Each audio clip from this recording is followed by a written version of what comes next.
All right, good morning, everybody. Joe Bernstein here, talking to you today about hip hop stars, heavier hip hop stars.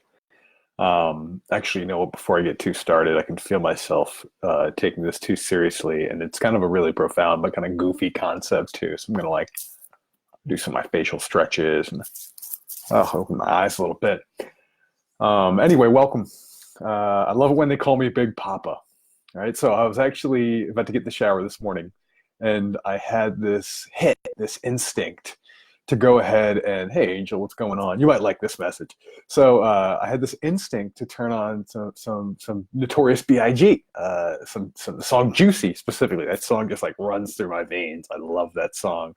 And in the last couple of years, I've actually been listening to hip hop again more and more, especially like 90s hip hop, which, by the way, if you haven't seen it yet, Hip Hop Evolution on Netflix is the bomb. It's a huge explanation of deep cultural elements that, for me, I've been kind of blind to, and also an understanding of some of the evolution of hip hop and hip hop stars. Anyway, so I was listening to Biggie Smalls this morning in the shower, and I was like bumping to it, and I was thinking, like, why does this stand out so much? Why did his stuff stand out so much? First of all, he killed it on the mic. And of course, he had a great producer behind him who really knows just how to make hits. But why it stands out to me and why it stood out to me when I was young, especially, is for a very different reason. It's not just the quality of the music. So I look back and I did enjoy some hip hop, but I wasn't like a hip hop enthusiast. I had a few artists that I loved, but I remember always enjoying some of the hits of the heavier set hip hop stars. And we're talking Biggie Smalls, Notorious B.I.G., right? We're talking Fat Joe. We're talking about Big Pun. When Big Pun came out, he like changed my world. I rocked that album like crazy all the time. I'm not a player. I just crush a lot, right? So like what I was recognizing, oh, Heavy D. Oh my God, Heavy D. Now that we found love, I still rock that all the time in the car. But anyway, what I was recognizing this morning is I resonate so much with those artists because you could see the picture behind me over my shoulder. I was a very large dude. I was a heavy set kid. And now what I learned at a young age was that heavy people or people like me with learning disabilities or people like me who weren't the fastest or the smartest or the best looking in the room, they don't deserve what they want, right? And so I created a life around me where I was hedging, I was playing small, I wasn't taking risk, I wasn't going after the things I want. In fact, I taught myself how not to deserve or think I deserve those things that I wanted. So, of course, as you know my story a little bit, if you know my story, where it led me was it led me to being a guy who was in his mid 20s, hadn't dated in 5 years, was 340 pounds, was in a retail career that I really enjoyed, but I thought that would be the peak of my professional existence. And in fact, when I was in my teens, I was a guy who thought, I'll never be successful in business or professional life. I'll never have a fulfilling career. I'll never lose weight, and I'll probably die young from health-related issues related to obesity. And I thought, I'll never have the love I want in my life. I'll never have the relationships, the sex, the dating life that I really wanted. So I conditioned myself not to want it. So what I love about these hip hop stars is these were guys who were heavy, big, large dudes. And in our world, being a really heavy person, doesn't matter your gender, being a really heavy person is often made fun of. It's often looked down upon. You're often considered less than for some reason. People think you're slow or you're stupid or you're not disciplined. And we really misunderstand this. So that heavy people are devalued. And we're taught that we don't deserve the love we want, right? So how this relates is that all of us have something about us that's different from others. All of us have something about us that we learn to do as a strategy to feel safe in this world, to play it safe, to get attention, to get the life we wanted. Now, for some of my clients, that means they worked really hard. They became one of the smartest kids in the room. They killed it in school, and then they went out and they killed it in their careers. But still, what they were doing is they're following a set path. They were being the person that they thought they were supposed to be to get the things they wanted in life. So what I want to talk to you today about a little bit is this idea of being a consumer or creator. You've heard me talk about it before, and it's one of the main distinctions and keys that I use with my clients. And in my own life, when I went through massive transformations, I had been fed the belief, I was consuming the belief that a heavier guy doesn't deserve what he wants. That the guy with learning disabilities might be stupid, not good academically, and that I'll never have what I want professionally either. I was fed those beliefs, and I consumed them, and I ate them, and I just decided to believe them. But eventually, at a certain point, my life shit hit the fan. I went through a divorce. My career wasn't as strong as it was anymore. And I went through a huge period of breakthrough and transformation. And the reason I was able to do that is because I took all the things I believed, and I took the thoughts that were pervasive in my mind, that I don't deserve that this is just who I am.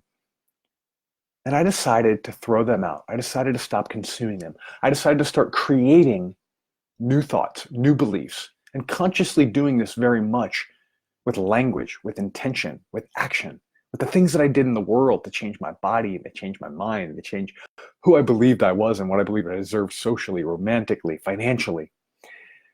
So I became a creator. I stopped consuming what the world told me about who I was based on how I looked and based on my ability to learn. And I started creating the beliefs I wanted. I started creating the life I wanted. So that's how this shows up for me. That's how this shows up for me. But with my clients, it can sometimes show up differently. With my client Joe, for example, he worked his ass off. He was really successful. He owned a business that was going to keep giving him multi-million dollars, right? But what he really wanted, what he felt he really deserved, was to get out of that. But he was consuming the belief that maybe he couldn't start a business helping people that would actually help his family live. Or he was consuming the belief that his only value in the world is being this generator of income for his company, for his commercial real estate company. So through our work together, shifting his mindset, having him show up more like a heavy hip hop star in his own life, he started to own who he was. He started to move through these beliefs, and he started to believe that he could be a man who focuses on connection, love, community, and not just financial creation. My client Alex, for example, he had spent his whole life learning about things he loved, science and statistics, and he became really successful. When he was in his late 20s, he was already making six figures, right? But he believed, and he was fed, and he consumed the beliefs and the ideas that people who are more geeky and who are more science-based and who are not that athletic and who aren't great looking and who aren't the most popular, the alpha, right? That they aren't going to do well with dating. They're not going to do well socially either. But he stopped consuming those beliefs, and through our work, he decided that he can date with confidence, and he had one of the juiciest, most exciting, mind-blowing relationships that a man could imagine about 3 months after we stopped working together. And then I think about my client Dave, for example. My client Dave, what's up, Sibs? How you doing, man? Thanks for loving this. So my client Dave, man, he was a guy who kicked ass at his job in IT security, but he didn't want to go into management. So he believed that he had to keep just moving with his 3% promotion every year. He didn't think that he could make more money by being an individual contributor. He believed the idea that he had to go become a manager to make more money. Well, we worked together, we built his confidence, I helped him see his worth, and we challenged that belief. Within a matter of a few conversations, he went out and got a $25,000 raise, a $30,000 raise every year, and a $25,000 one-year retention bonus, just by telling his boss, his managers he'd worked for 16 years, these are the values that I bring. This is the value that I bring to this company. This is how important I am. And by the way, there are other companies that want to work with me, and I want to stay here. What can you do for me? So these are examples of men that I work with and myself shifting from consumer to creator. This is examples of them showing up more like Biggie Smalls, a man who believed that no matter what he looked like and no matter what his background was, no matter where he came from financially, that he could create wealth for himself, that he could be sexy, he could be smooth, he could be popular, that he could own an industry where he had to be very visible even as a heavyset man. Now, I wish that I understood these messages when I was young. They resonated in my heart. I bumped those songs in the car more often than I bumped other hip hop songs for a reason. And now I've been able to create the meaning from it. Now you're going to see me write about this too, because I really want to write about this and break it down into more detail and go into more depth. So I'll be hitting you up with stuff like that soon in my writing. But for now, I wanted to get out there, get live in this moment. So remember, here's the lesson. Here's the learning. If you're stuck believing that, well, my relationship, the way it is right now, where I don't speak up for myself, where I don't have a fulfilling sex life with my wife or my partner, and I better just walk on eggshells because that's what the world has taught me. The world has taught me if mommy ain't happy, nobody happy. That doesn't have to be the case. You can stop consuming that belief. You can start creating new beliefs about love and relationship, and you can take action to create that life. If you're in a position, especially financially or in career, where you find yourself thinking like, I can't make more money unless I go into management, or I can't go out on my own, there's no way I can do it myself because of X, Y, and Z reason, because you've consumed the beliefs that society or your family or your church or whoever, your partner has taught you, and you think you're this certain way, you can stop consuming that belief and you can start creating a new belief, and that creative new belief creates a new life. And if you find you're in a position where you're now single again for the first time in a while, and you think that the world tells you, well, I'm too old, or I'm not attractive, or I'm not rich enough to date again with success, I'm not going to create a great relationship, or I fucked up my marriage, or I fucked up my last relationship, so of course I'm not going to make a new one that's great, so we're hiding from going out there, you can create new beliefs about what's possible for you with love and dating and relationship. So that's my message for you right now. Be the consumer in this world.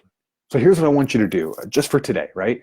So just for today, if you find yourself thinking, that's just who I am, or that's not what I deserve, or if you find yourself in one of these positions, like one of what I explained to one of my clients, I can never make money if I went out on my own.